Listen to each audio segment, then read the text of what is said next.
Olá, tudo bem? Eu sou Ricardo Mitucci e este é mais um Epígrafes. E no programa de hoje nós vamos falar sobre medo, desafios e coragem. E para isso eu convidei a aventureira mais famosa do Brasil. Eu me refiro à médica Karina Oliani. Karina, como vai? Tudo bem? Tudo, Ricardo, e você? Também, tudo jóia. Muito obrigado por ter aceitado o convite. É um prazer recebê-la no programa. Eu que agradeço por estar participando. A Karina, como eu falei, talvez a aventureira mais conhecida do Brasil, ela, sem dúvida nenhuma, parece que medo não faz parte do dicionário dela e coragem sobra para essa jovem aventureira. A Karina, ela é a única mulher a ter escalado o Monte Everest, que é o mais alto do mundo, pelas duas faces, pela face norte e pela face sul. Além disso, ela já mergulhou com tubarões e sucuris, ela já fez tirolesa sobre lagos de lava, ela já caminhou sobre as asas de um avião em pleno voo, já escalou vulcões e fez uma série de outras coisas que muita gente com certeza não teria coragem de fazer. Por isso, uma convidada mais do que perfeita para debater esse tema. E para falar sobre medos, coragem e desafios, eu selecionei uma epígrafe extraída do clássico infantil O Maravilhoso Mágico de Oz, de Lyman Frank Baum, que diz o seguinte, abre aspas, não há ser vivo que não tenha medo quando enfrenta o perigo. A verdadeira coragem é enfrentar o perigo quando se tem medo. Fecha aspas. Partindo dessa epígrafe, Karina, eu te pergunto, enfrentar o perigo é tão somente mostrar-se corajosa diante do medo ou provar-se capaz de superar desafios aparentemente intransponíveis em busca de uma experiência pessoal mais elevada?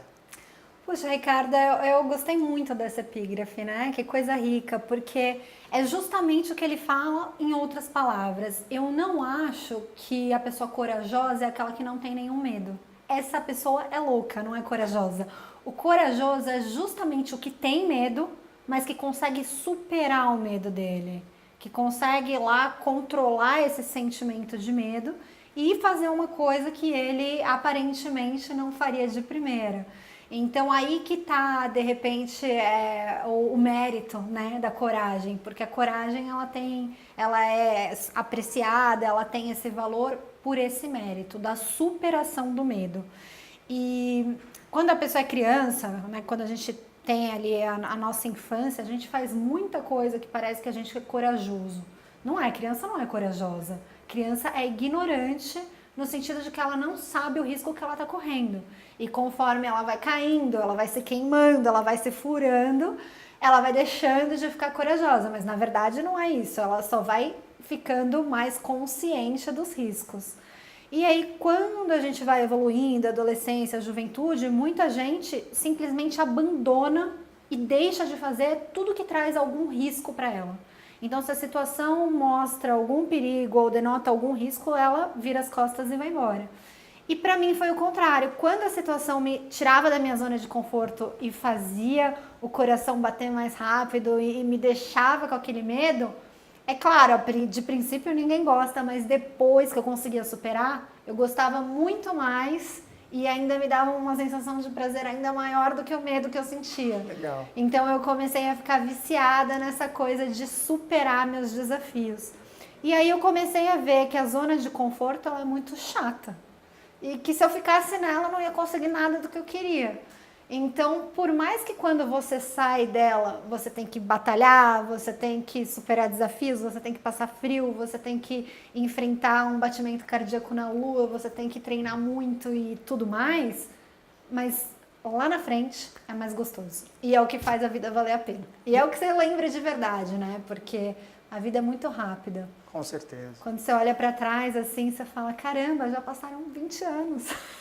Voou. É verdade. E aí, o que você lembra desses 20, 10, 5 anos que passaram? Você lembra justamente desses momentos que você, não que você respirou, mas que você perdeu o fôlego.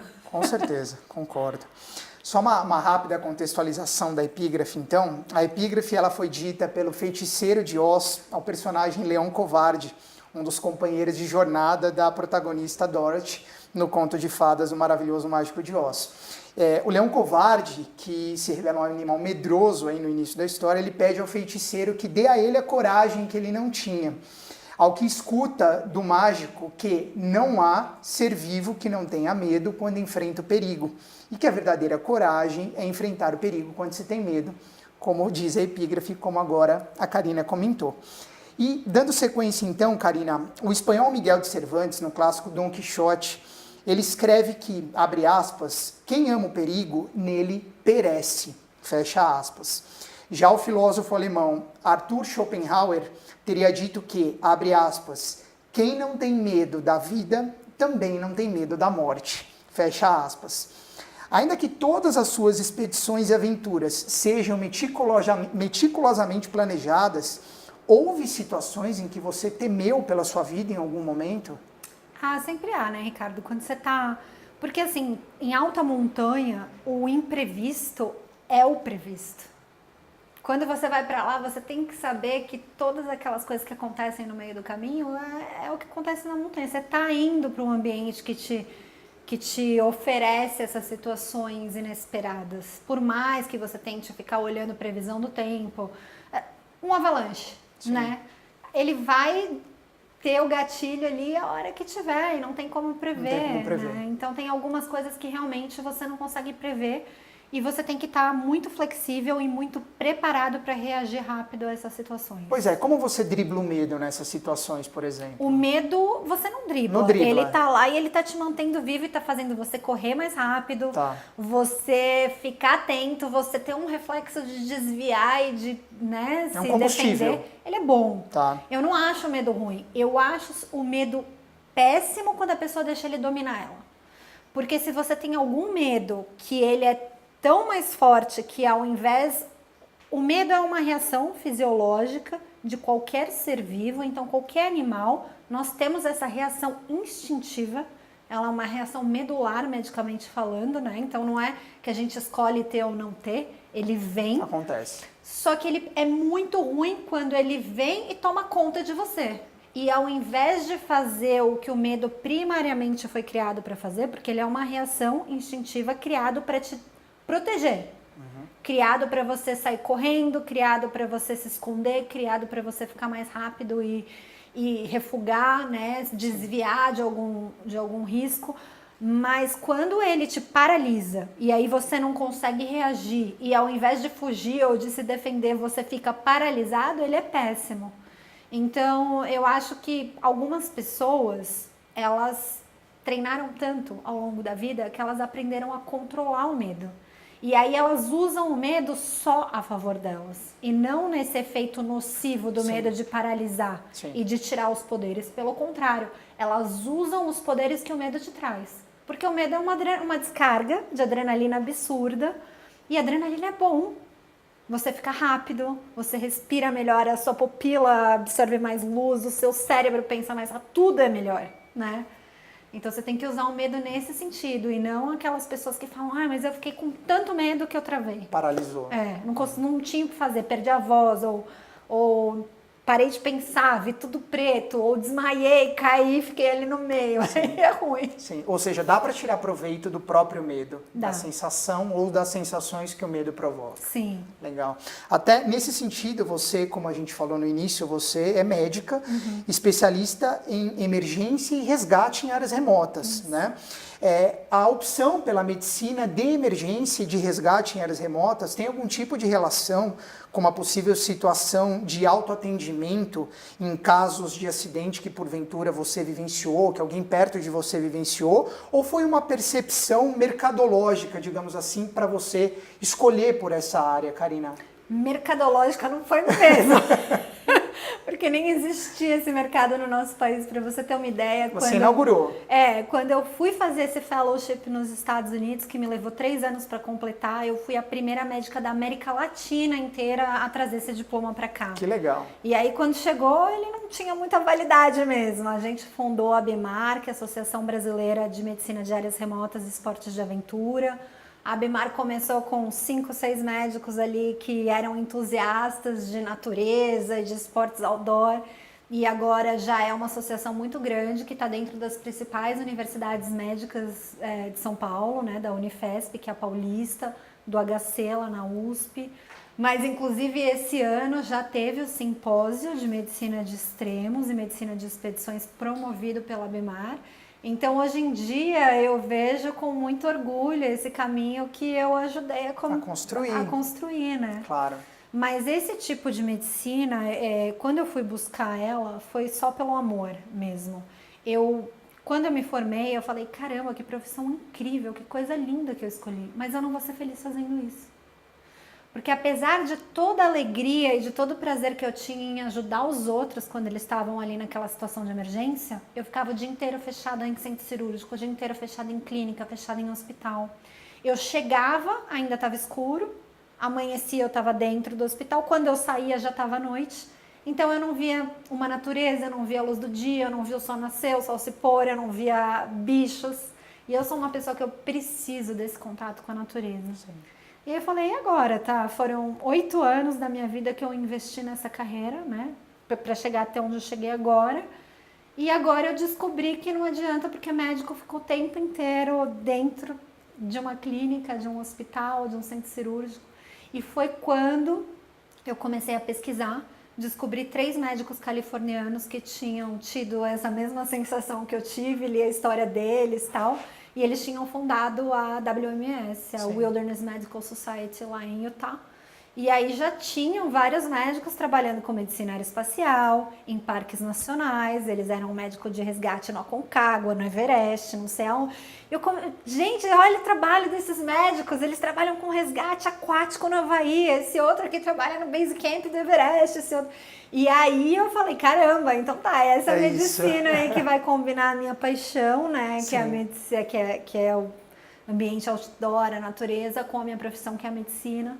E foi muito recompensador, assim, não do ponto de vista financeiro, porque até hoje é um ramo que, se a pessoa for perguntar assim, você indica? Financeiramente eu não indico.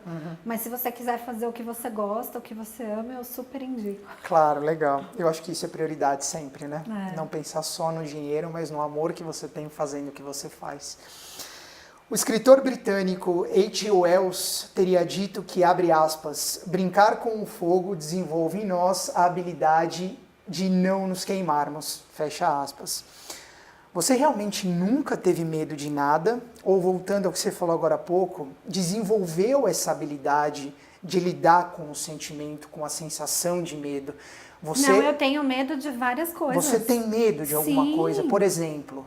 Por exemplo, injeção. Seria, no mínimo, cômico, né? Não, mas é cômico. E as pessoas tiram tanto sarro de mim, principalmente o pessoal do hospital.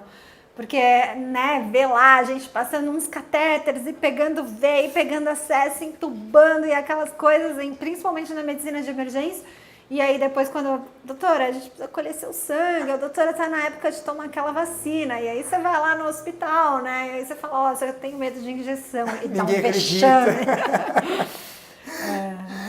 E ainda com base nesse aforismo de H.G. Wells, Karina, como podemos adestrar o medo para adquirirmos essa habilidade da coragem, digamos assim? Você até como médica, né? Você falou que o medo é uma sensação que vem, é automática, a gente aprende a controlar, mas ela acontece. Dá para adestrar essa sensação? Dá para realmente a gente conseguir controlar alguém que não tem o convívio diário com a sensação de medo? Dá, Ricardo. Se a pessoa quiser, ela tem que se expor a situações de risco. E essa é a receita. Tem uma música, né, que fala aquela You wear sunscreen, sabe? Que Sim. ele dá um monte de dicas. Foi uma música recitada numa formatura australiana. E tem uma parte que ele fala do one thing every day that scares you. E ele recomenda você fazer uma coisinha que te tire da sua zona de conforto ou que te dê um medinho todo dia.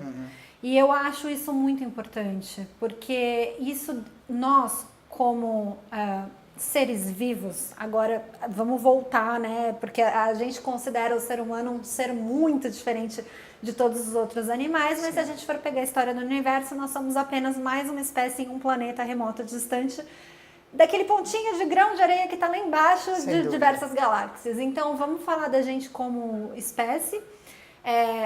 nós somos mamíferos, nós somos da classe, né, dos vertebrados e nós temos todos os instintos que todos os animais têm e fomos criados para sobreviver na natureza como todos os outros foram, desafiando as leis do mais adaptado, né? A lei do que mais se adapta, não necessariamente do mais forte, do que mais se adapta. Sim. E nós tínhamos que se adaptar, a gente tinha que correr dos predadores, a gente tinha que buscar alimento no topo das árvores, a gente tinha que escalar, a gente ficava às vezes 3 dias sem achar comida, a gente tinha que entrar em um lugar escuro que podia ter cobra, aranha, qualquer coisa, mas ir lá para a nossa sobrevivência, a gente tinha que enfrentar desafios com muita constância. E por conta disso, quando a gente veio para a cidade e tirou todos esses fatores que fazem com que a espécie animal, qualquer ser se desenvolva, a gente aboliu muitas oportunidades de se desenvolver. Então, por exemplo, antigamente a gente era muito mais resistente a variações de temperatura. Hoje em dia nós somos muito mais vulneráveis, né? E antigamente uma pessoa ficar 5 dias sem comer, gente, era a coisa mais normal do mundo, 5 dias sem comer. Hoje em dia, se a gente pula uma refeição, a pessoa já acha, meu Deus, essa criança, ele precisa almoçar, tomar café, jantar, comer um lanchinho da tarde. E como eu viajo muito e eu pratico muito a medicina de expedição, nas minhas várias viagens que eu fiz para Uganda, para Ruanda, para Etiópia, para Somália, a gente vê a diferença de criação de um bebezinho lá na África e de um bebezinho em São Paulo, ou em Nova York, ou em qualquer grande cidade. E você vê que a criança sobrevive igual e às vezes ela é até mais esperta e ela é até mais reativa quando ela não é tão poupada de tudo. Porque ela tem que sobreviver. Sim. E ela desenvolve instintos que outras pessoas deixam de desenvolver. Literalmente é o tal instinto de sobrevivência. É o tal instinto de sobrevivência. Então, se você pegasse qualquer outra espécie, vamos tirar a questão humana para a gente não ficar, né, se colocando muito no sapato, acho que fica mais fácil. Vamos pegar qualquer outra espécie. Então, vamos, de repente, pegar, por exemplo, um leopardo, uma chita e um leão. E aí um desses animais a gente põe no zoológico e fica lá, paparicando, dá comidinha, dá não sei o que, o animal não tem mais que subir, ele não tem mais que procurar comida, ele não tem mais que se defender, que lutar com outros animais. 200 anos depois, coloca esses 3 animais juntos, num ambiente igual, de selva, e veja qual que morre primeiro. Com certeza aquele que foi paparicado. Né? Por quê? Porque a gente está privando ele de adquirir habilidades. Perfeito. Então, quando eu tenho alguns amigos meus que falam, você é louca, pra que escalar o Everest? Pra que fazer o treinamento de guerra do exército dos SIGs no meio da Amazônia 20 dias? Pra quê? E eu falo para elas, olha, não me tira essa oportunidade, né? Porque eu acho que eu evoluo muito, não só fisicamente, mas como espécie, mas eu acho que eu evoluo muito mentalmente também, no meu quesito de superação. As referências que eu tinha de dor, de dificuldade, de problemas há 30 anos atrás... Mudaram completamente, imagina. E exatamente, hoje em dia, para eu achar que uma coisa é um problema, ela precisa ser um problemão, entendeu? Sim. Antigamente, se, caramba, acabou a água pelas próximas 6 horas, acabou a água pelas próximas 6 horas, já acabou por 8, se acabou por 6, vamos lá, vamos seguir, né? Poxa, estamos sem comer há 3 dias, paciência, não vamos morrer antes de 30, a gente tem ainda muitos dias para ficar sem comer, vamos atrás de comida. Então, eu acho muito importante, assim, as pessoas saírem da bolha, em todos os quesitos da vida, não só nesse de sobrevivência. Esse a gente usou porque ele é muito fácil de elucidar, ele é um exemplo muito fácil de entender, né? Mas eu acho que em tudo na vida, às vezes a gente, caramba, não conseguimos comprar o celular do momento. Nossa, que problema. Pois é verdade. E aí você vai para um lugar que não existe, né, celular, que não existe tecnologia nenhuma, e você vê que não, relaxa, não é nenhum problema isso. A evolução talvez acabou nos tornando mal acostumados, eu diria, né? Com muita coisa, com muita coisa. Aí que entra talvez isso que você está dizendo, da gente sair um pouco da zona de conforto, né? Até para adquirir essa habilidade, né? Adquirir a vivência do medo e conseguir passar por isso. Com certeza. É mais ou menos por aí então, né? Legal, bacana.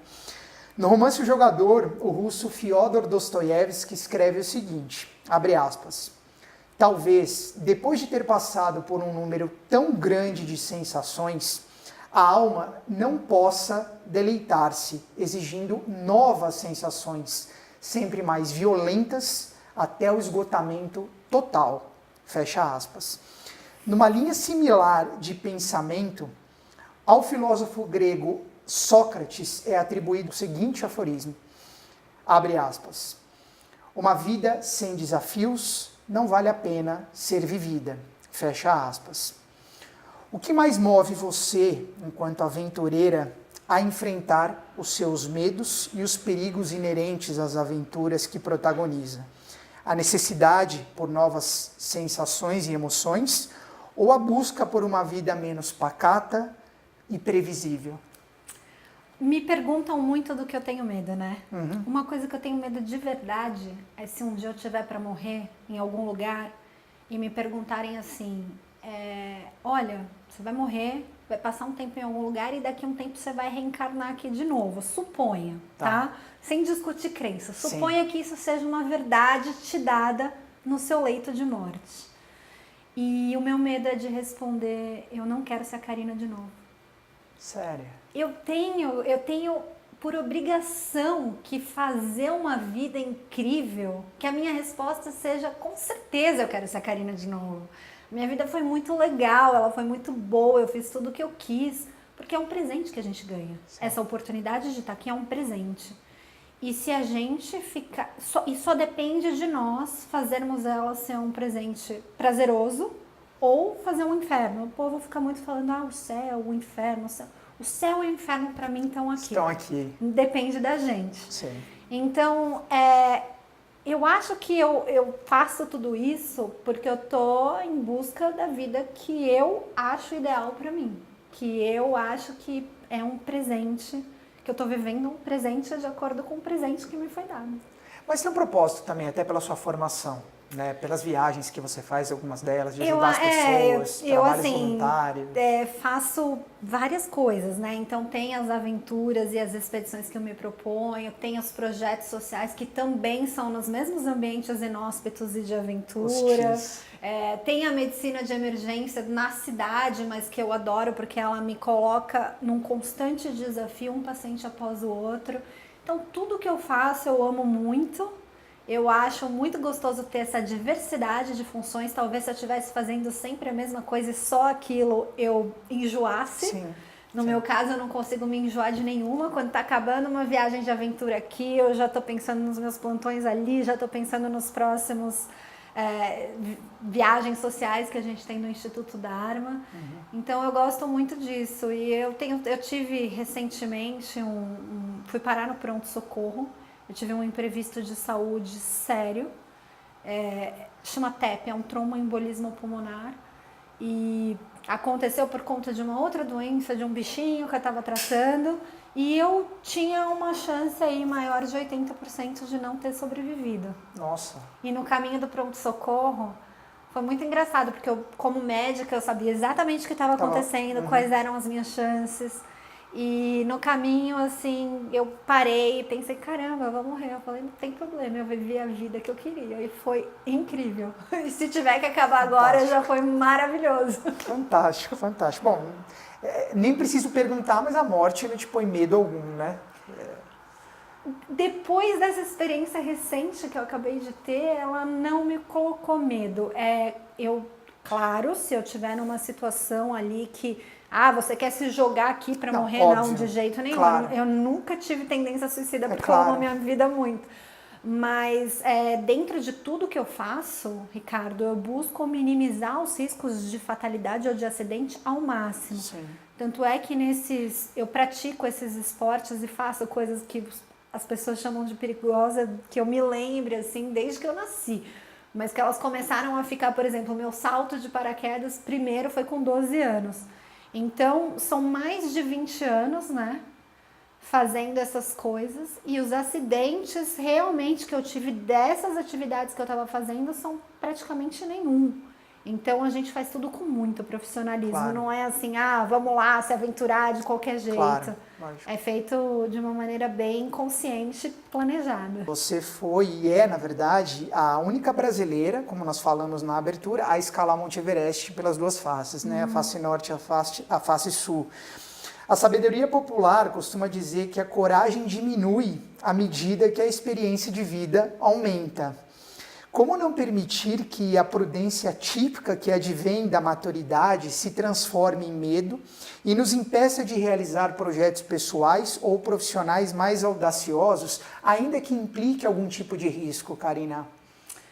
Olha, é o que a gente falou anteriormente, né? Conforme você vai tomando conhecimento do quão arriscado é as coisas, não é que você vai ficando menos corajoso, você vai ficando mais consciente. Né? É aquela coisa que a gente está falando, a criança ela é corajosa? Ela não é corajosa. Ela só não tem noção. Ela não tem noção, né? Ela não tem o conhecimento do risco. Então, eu acho que algumas pessoas vão ficando mais velhas, vão ficando muito conscientes do risco e elas já não gostam do risco de qualquer maneira e não querem se expor. Sim. E elas estão num outro momento da vida delas, então vão fazer outras coisas. Acho que não tem problema nenhum com isso também. Mas eu, por exemplo, sempre me falaram, não, calma, quando tua filha fizer 20, muda.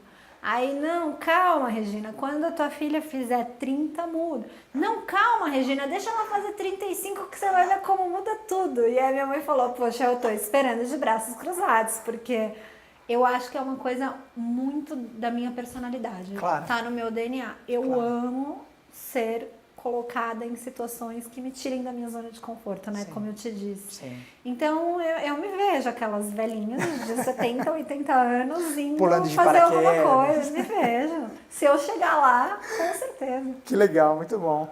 Para a gente fechar, Karina, você tem uma palestra corporativa, Karina também é palestrante, sobre desafios, intitulada Qual é o seu Everest? Que é uma palestra de inspiração e de motivação baseada em sua experiência de vida, em todo esse fantástico currículo que você tem. Depois de ter vivido tantas aventuras, quais são os seus próximos Everestes? Puxa, Ricardo, são tantos. Tem uma listinha ali, né? Vamos lá, pelo menos os de 2018. Os de 2018. O que você tem aí em mente para esse ano ainda? A gente vai fazer uma expedição juntamente ao pessoal das Forças Armadas, que a gente vai entrar numa área bem complicada no meio da Amazônia, mas a gente vai atender os refugiados. Que legal. Que estão numa situação bem crítica de saúde, logo mais. Depois disso, a gente tem uma expedição médica para o sertão, onde normalmente a gente leva cerca de 30 profissionais, oftalmologista, pediatra, infecto e muito mais. E a gente faz um trabalho muito bonito, assim, onde normalmente a gente atende entre 2.000 e 3.000 pessoas, numa das regiões mais pobres do nosso país, que são pessoas que realmente precisam de atenção básica de saúde. Né? E quando a gente chega com os especialistas lá, muitas vezes elas nunca viram um oftalmo na vida, nunca conseguiram um dermatologista, então é muito importante para elas. Isso na parte médica das expedições sociais, né? E aí na parte assim, de produção, de aventuras, eu estou fazendo uma série que chama Elementos Extremos. Então eu acabei de voltar de uma temporada de tornados, onde eu estava caçando tornados em 8 estados americanos, Texas, Oklahoma, Nebraska, Wyoming, New Mexico, entre outros. Eu estou editando esse material agora que está absolutamente incrível. Em breve eu vou fazer um mergulho com um animal aí dos oceanos bem imponente, vamos dizer assim, bem grande. Esperemos.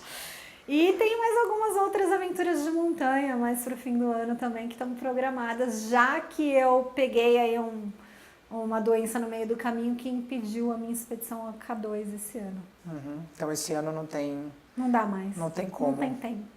Mas ainda tem muita aventura pela frente, tem, né? E a montanha vai estar lá o ano que vem. Com certeza. Karina, eu queria aproveitar a nossa entrevista para te entregar o meu livro, O Órfãos de São Paulo.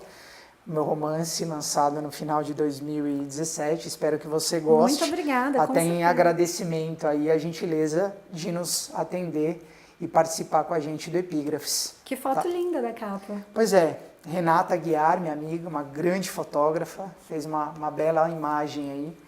E eu espero que você goste, tá Muito bom? obrigada. Eu queria te agradecer mais uma vez, foi um prazer recebê-la, foi um ótimo papo. Espero que para você também. Também, foi um prazer conversar com você, Ricardo. Legal, Obrigada. muito obrigado. Eu entrevistei então Karina Oliani, médica, aventureira, atleta, apresentadora, produtora, palestrante e ativista. Desde muito jovem, como ela mesma disse, acumula uma série de aventuras e importantes conquistas no currículo.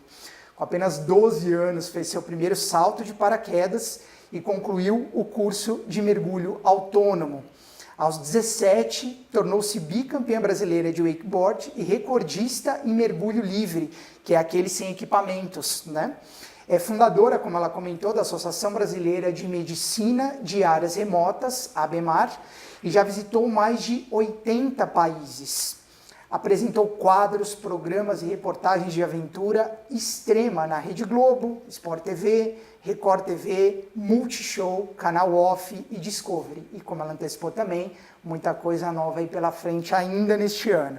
Para mais informações, para acompanhar o trabalho da Karina, que eu recomendo muito, acessem o site dela, o endereço está aparecendo aqui embaixo, karinaoliani, karina.com.br. Eu tenho certeza que vocês vão curtir muito, ainda que seja do sofá, as aventuras da nossa Karina Oliani. E se você gostou dessa entrevista, assim como eu gostei, eu peço para que você curta e compartilhe o post desse papo. Aproveite para se inscrever no meu canal no YouTube e ativar o sininho para que a cada vídeo novo você seja avisado. Não deixe também de me acompanhar nas minhas mídias sociais, no Facebook, no Twitter e no Instagram. E aproveite também para acompanhar meu trabalho como escritor, autor dos livros Órfãos de São Paulo e Histórias Quase Verídicas, no meu site, o www.mitucci.com.br. Então é isso, a gente se vê numa próxima edição do Epígrafes. Um grande abraço e até lá!